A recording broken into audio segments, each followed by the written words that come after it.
వినాయక అడిగావు కదా విను. ఈ భారతం కాదు, ఈ రామాయణం కాదు, ఈ భాగవతం కాదు, చతుర్వేదాలు కాదు, 6 శాస్త్రాలు కాదు, 108 ఉపనిషత్తులు కాదు, 18 పురాణాలు కాదు, కోటి గ్రంథాలన్నీ కలిపి చెప్పిన సారాంశాన్ని చెబుతున్నా. శ్లోకార్థేన ప్రవక్ష్యామి యదుక్తం గ్రంథకోటిభికి. కోటి గ్రంథాలు చెప్పిన విషయాన్నంతటినీ అర్ధశ్లోకంలో చెబుతున్నానయా అని ఆ మాట చెప్పడానికి సగం శ్లోకం తీసుకున్నాడు. ఇంకా అసలు ఏం చెప్పలా.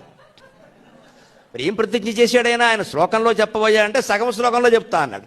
మరి సగం శ్లోకం ఎప్పుడు సగం ఉండకూడదుగా, పూర్తిగా ఉండాలి. 2 పాదాలు ఉండాలి, 4 పాదాలు లెక్క ఉండాలి కదా. 2 పాదాలు చెప్పాడు. ఏం చెప్పాడు? శ్లోకాధ్యయన ప్రవక్ష్యామి అని ఒక పాదంలో చెప్పాడు. సగం శ్లోకంలో చెబుతా అని చెప్పాడు. ఏం చెప్పాల? యదుక్తం గ్రంథకోటిభికి. కోటి గ్రంథాలు చెప్పిందంతా చెబుతాడు. ఏం చెప్పాల? ఇంకా సగం శ్లోకం ఉంది, 2 పాదాలు. ఇప్పుడు చెప్పాడు పరోపకార పుణ్యాయ పాపాయ పరపీడనం అన్నాడు. ఎంత సులభమైందండి, ఎంత సులభమైందండి. ఇతరులకు ఉపకారం చేయి, అది పుణ్యం. ఇతరుల్ని పీడించకు, అది